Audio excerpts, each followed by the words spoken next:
Let's get this show on the road. Happy Thursday. Happy June. We are in a new month currently. I feel like this year is flying by. Do you, Francine? I do. Yeah, Yeah. it's very fast. When I was younger, everyone who was older than me always said time flies by. And I didn't believe them because time felt like it lasted quite a bit at a younger age. But now I'm like, oh, it is. It does That's start to right. fly by. Something shifts. Well, let's spend time today a little bit and just create some space to spend these 30 minutes together contemplating joy. So this is our monthly Prasada Talks. And each month we explore a different theme throughout the year, a theme of our programming, and then just something for you to explore in your own life. And we have a wonderful guest today. In case you don't know who I am, I'm Meg Townsend. I'm a whole being guide with Prasada and the director of program development here. And I'm joined today by the lovely Francine Bonjour-Carter. And I love that you're from France too, because the French word for joy makes me happier, I think, than the word joy. What is it? It's La joie. yes, joie. It feels so good to say, it's so good to hear. So thank you for joining us today, Francine. Tell us just a little bit about you, your work, what you bring to the world, and then we'll dive more into this topic. Yeah, sure. So hello, everyone. Thank you for being here today. So I am Francine Bonjour-Carter, and I am a somatic awareness practitioner, and I am a mixed media artist and a writer. And I think what brings all my the different aspects of my work together are creativity, mindfulness, awareness, and love for life and honoring of our beautiful lives. And I live just outside of Philadelphia. I am from France, as you can hear, and I do different things, workshops, online program, and a retreat in France, which actually happens soon. So yeah. So we're so glad to have you here. And Francine is a whole being guide for us as well and teaches things around nature and creativity and gratitude and now joie as well. So we have got a lot more people coming in. So if you're just joining us in the Zoom room, let us know where you're zooming in from today. And then also sharing in the chat, what's one thing that brought you joy so far this week? What's one thing that brought you joy so far this week, Francine? Oh, there's a lot of things that bring me joy. I will say seeing my children, I have two teenagers, seeing them do something they love really, really brings me joy. Yeah. Yeah. What about you, Meg? One thing that brought me joy, I think, was last night. My partner and I have been kind of buzzing around lately and doing very busy. And last night we were at home and we did some laundry. It was like basic things, did some laundry, talked more in depth, and then played with the cat, who's hilarious. And it was just like a simple evening that just brought me a lot of joy because of who I was with and the quality of connections we were making. It was really nice. Yeah. We've got another couple of things. So someone met up with friends for dinner, taking a beach weekend getaway, lovely. Daughter graduated from middle school yesterday, wonderful. So yeah, there's lots of different things that can bring us joy. And Francine, when we hear the word joy, because we hear the title of this is Joy Beyond Being Happy, right? And so we have these two sort of words and emotions, happiness and joy. Sometimes people might think they're the same, but they actually they're a bit more nuanced than that. So when you hear those words, happiness and joy, what do you think are kind of the definitions of each and then the differences? So I'll always like to go to the roots of words and the etymology, and joy comes. The old French joie, the definition of joy is a feeling of pleasure, right? Which is not the same as being happy. And I like so joie in French is a pleasure in life. And rejoice comes from an old French name too, which has an interesting meaning. It means to have fruition of, which I find very interesting. So to me, it's like to have something, and it doesn't have to be material. Of course, it's an experience where something grows out of it, right? To have fruition of. So it's something that gives you a fruit, right? So there's a feeling for me in rejoice and in this definition of having something you didn't have before, and that has a positive and pleasure feeling. And as we can say in the comments in the chat, it doesn't have to be something extraordinary. And I think that's the secret of joy, is that we can find, and I would say we are invited to find joy every day in very simple and little things. And I think we make happiness like a big, kind of a big deal. Like we have to be happy, but to be realistic, life, we're not always happy, right? We all have ebbs and flows and episodes where things are a little more difficult and grief. So we can, I think, find joy, moments, little pockets of joy in all of these different periods and phases of our life where happiness feels a little sterile for me, right? Like it doesn't have room for much other thing when we feel like I have to be happy. And I think joy is much more inclusive of having other experiences as well as being joyful, right? It's really about, I think it's really about being present to our life and recognizing the little things that make us smile, that make us feel um, touched, make us full, right? Like our heart is full. When we were preparing for this, which I love when Francine and I get together, I feel like speaking with you is like a portal into just possibility of creativity and deeper contemplation. So our preparation is always a little bit different than the actual thing that happens. But one thing that I wrote down when we were talking about just some of the points that we go through is you said joy is part of who I am. That just landed Yes. with me really strongly. So can you tell us more about that statement? Because I just love the essence of that. Well, I think, with my almost 5 decades of life, as I said, I have, like everybody, experienced periods of my life where things were not easy, and depression and health issues and all kinds of things. But I think at some point I realized I I have joy in me. Like it's always there, right? And I don't have to always jump around and smile. But I know that it is part of who I am. It is in me. And I recently um I recently had an experience that really was not making me happy, was not making me feel myself. um, I was hired for a job and it just didn't feel healthy in the sense of it didn't match who I was. And it felt like my inner light was put down, right? There was no room for growth or creativity, which is something very important to me. And I felt, wait, this is not going to work because I have joy in me and I cannot express it. I cannot feel it right now. So I quit the job, but it really showed me that at some point there's an integrity with who we are in the way we live, right? And for me, to have joy means to appreciate who I am, to appreciate what I do, to appreciate my environment, the people I am surrounded by, even going to the grocery store. Like I have love for people, for example, and I will smile to people. I will say thank you. I will say I'm sorry if if you pass down the alleys and the aisles and you have to leave some room for everybody.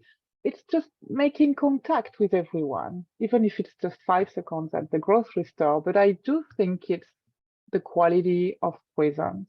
And for me, it's very simple to do, right? To be nice to somebody at the store is not complicated. We can all do it.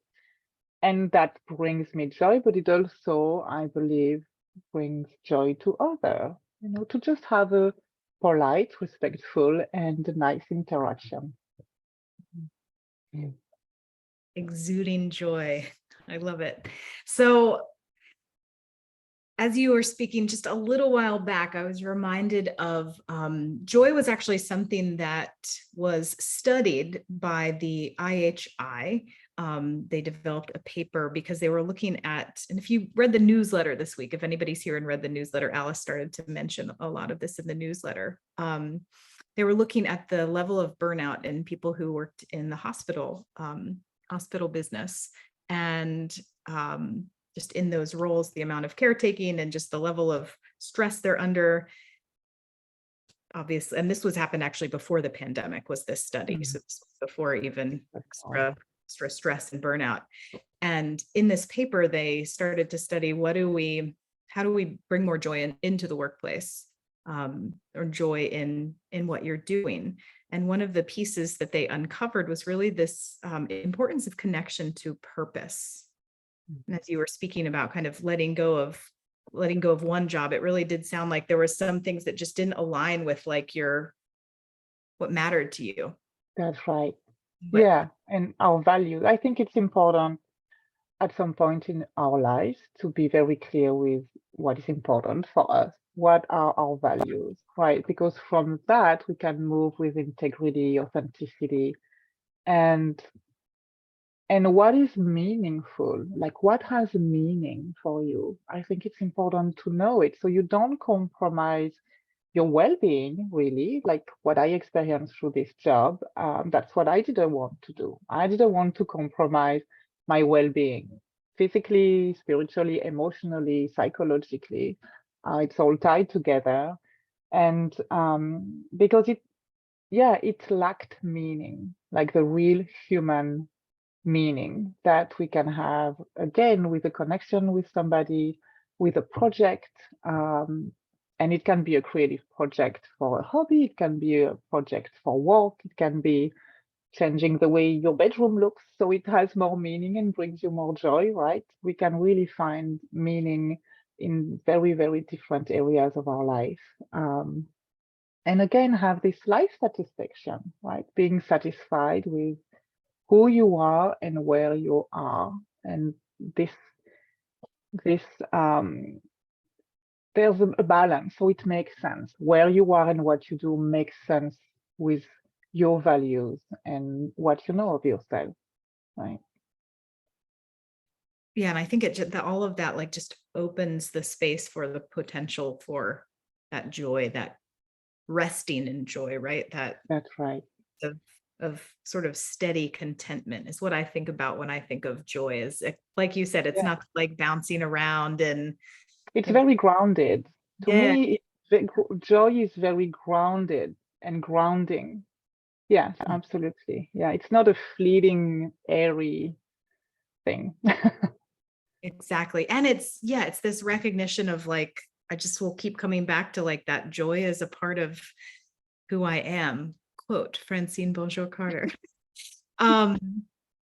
Because life throws a lot of hard things in our path. I mean, even just today, we're concerned about the air quality in Philadelphia, going outside and stuff. So there's a lot of challenges that roll along our path that we might be currently immersed in, or healing from in the past, or worried about in the future. That's right.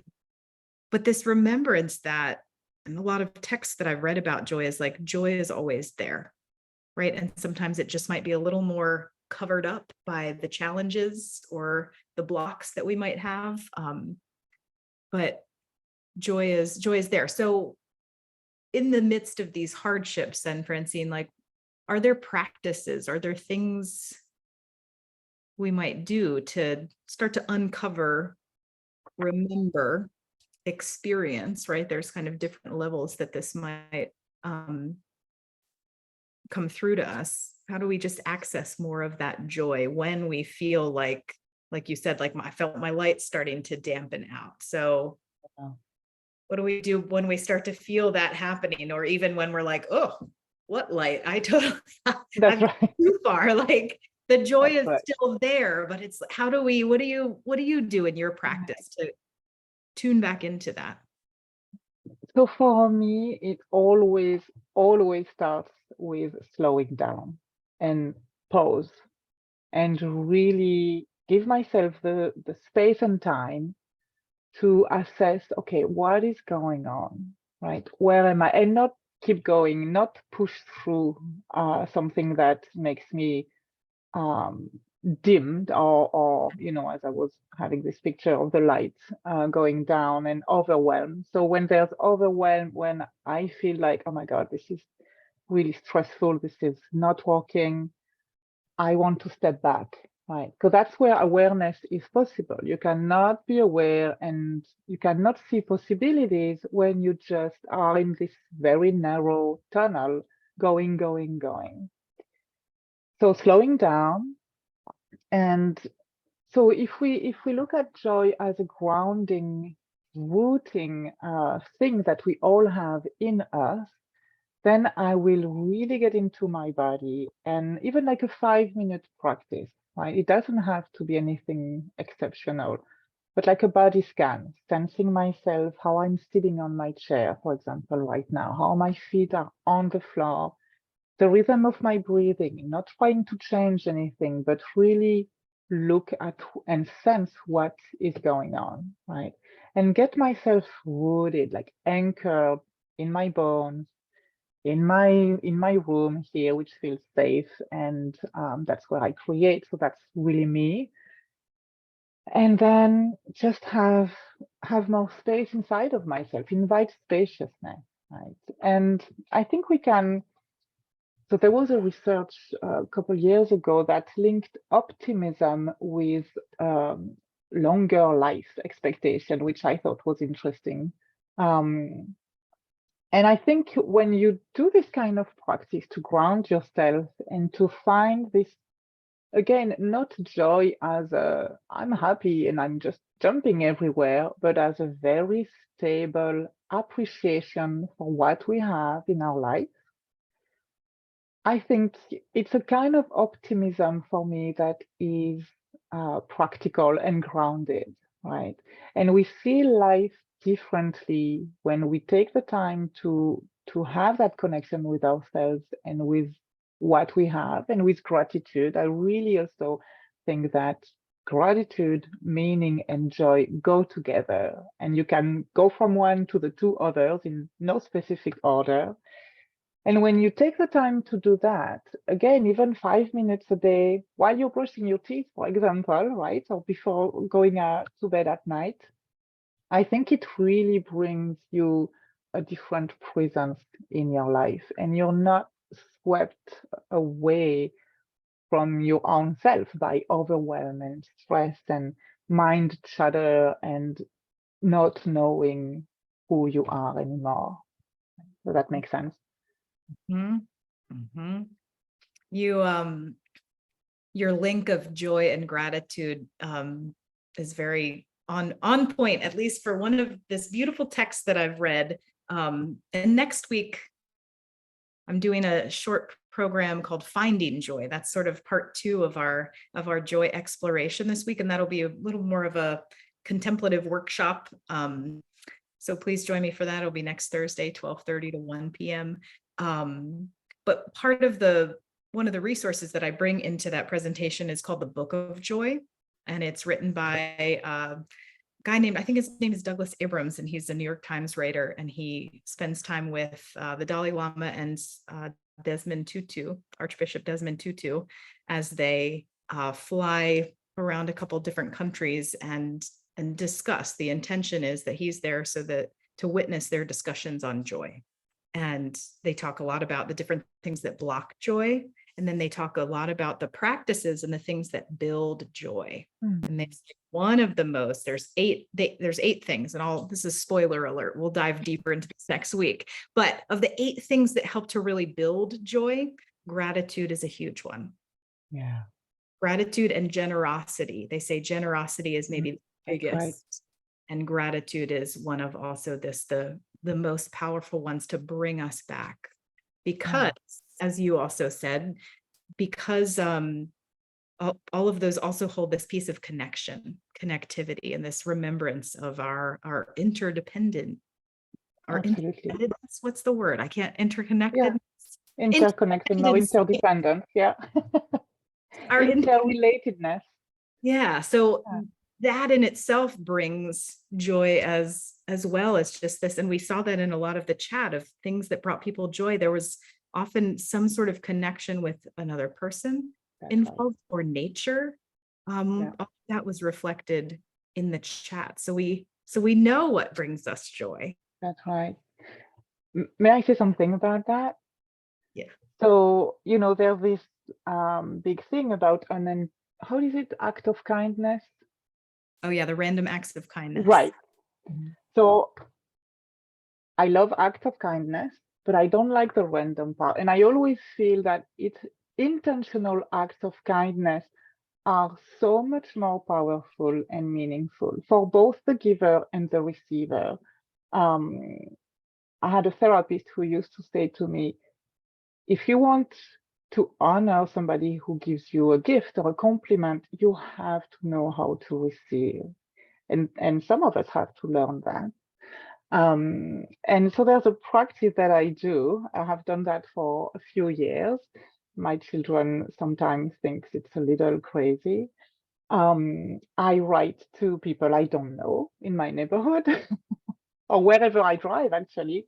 I love gardens and I love flowers, and I have bees, so I'm also touched and versed in the pollinators conservation. And when I drive or walk my dog somewhere where somebody has a really nice garden and it makes me feel joy and it brings me pleasure, I write down their address, and then later at home, I write them a note and I say, hey, I walked by or I drove by, dropping my kid to an after school program or wherever. And I just love your garden. It's very pretty. It brought me joy when I was walking by, and I just want to thank you. And sometimes people write me back, sometimes not, and that's fine. That's not why I do it. But to me, that is what intentional act of kindness is. And to do it, I think, is a practice of joy. Because when I write to people, I feel I recognize and I really thank you for the joy, which again was a simple little thing in my life that day that they give me. And I really think that we can all do something like that. It doesn't cost us anything. It's very easy, and it does make a big difference, right? Because you feel seen, you feel like, okay, I've done something that has meaning for someone else. And again, we come to that purpose and meaning. And it doesn't have to be this big question of what is my life's purpose, right? Because I think that's not a question that is helpful, if I may say so. Ever evolving, I feel like it's ever evolving. That's right. It always changes, exactly. But finding purpose in your everyday interaction, in your everyday presence, like that, like having a flower outside and knowing that it will make somebody happy. I think that's really important in our culture and time.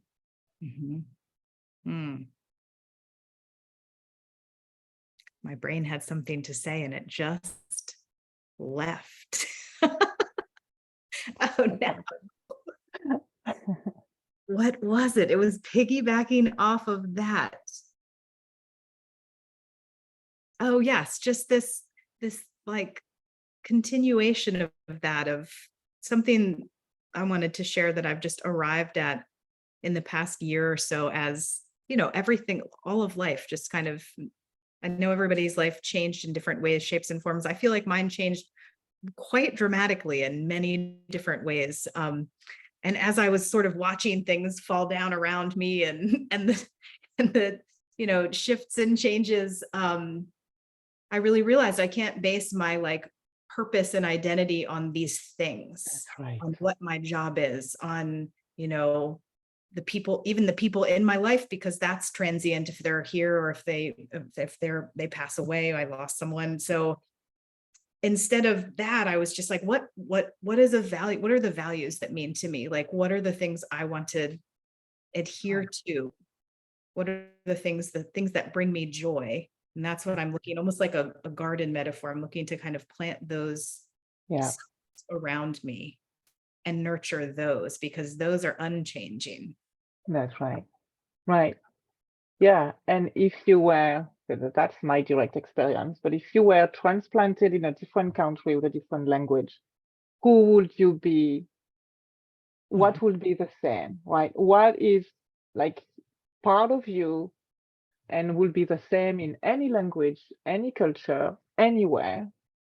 Like for me, as I was saying, creativity is really important. Like I need room to be able to express myself, but it's not just myself as a me egoistic person, but it's just like contribute to my environment with my own creative perspective, right? And try to make things better, to make people feel good, or not feel good, but to make people find themselves.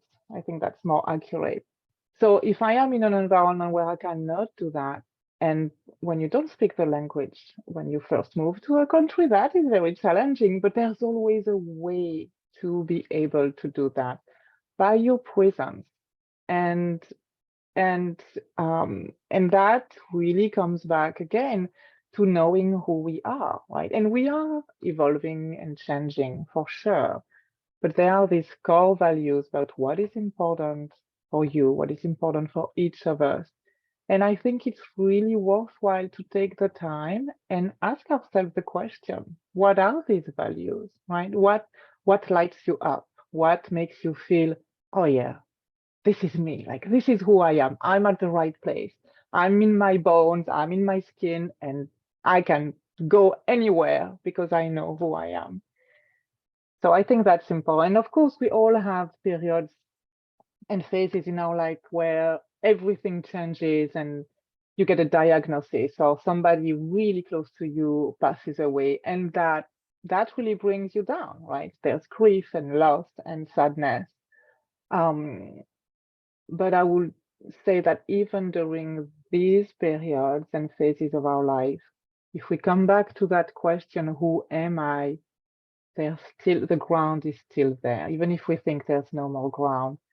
If we take the time, if we really, breathe and stay in our bodies, which I think is important, we can still find that ground and have a solid footing there, right? Like in Native American culture, there's this, how you walk in your life, right? And have a solid but soft footing. So there's this respect for the earth and for nature because of the softness. You're not harsh to life itself, but you are solid on the path. And I think that's a great image.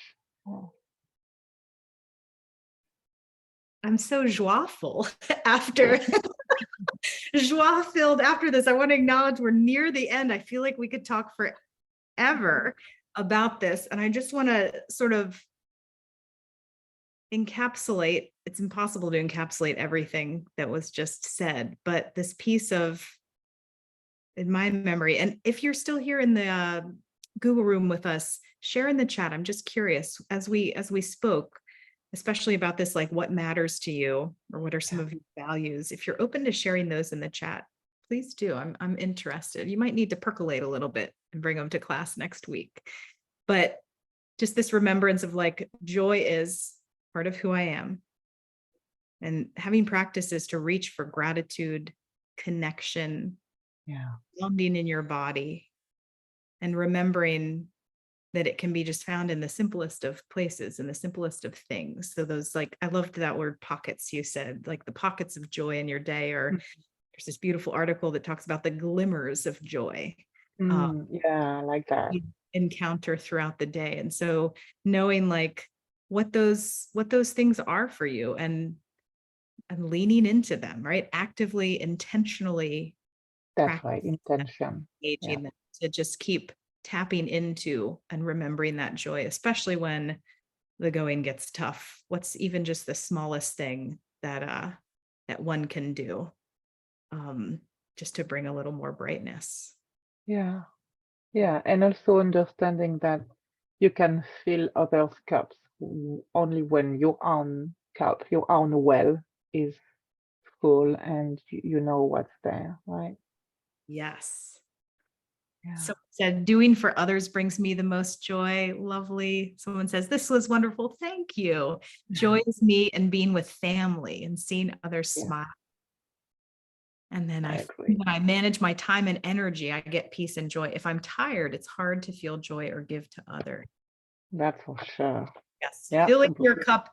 There's a beautiful quote by Rumi, and I'm terrible at like instantly pulling a quote out of my head, especially on the spot, but it's something about like, don't give from the depths of Empty. the well, give from like the overflow. Yeah, don't give from the empty well. Yeah, that's right. So what are the things you can do to fill yourself up? And then sometimes it's not even a conscious, like I'm giving, it's just like how you are exudes That's right. that joy that is so palpable and nourishing to others around you. Right. When you are nourished, I think naturally you are going to give nourishment to others, right? Yeah. And again, it doesn't have to be, you don't have to spend a week every month in Mexico or, somewhere, right? It's simple. I really believe in simple practices that are sustainable with how your life is built.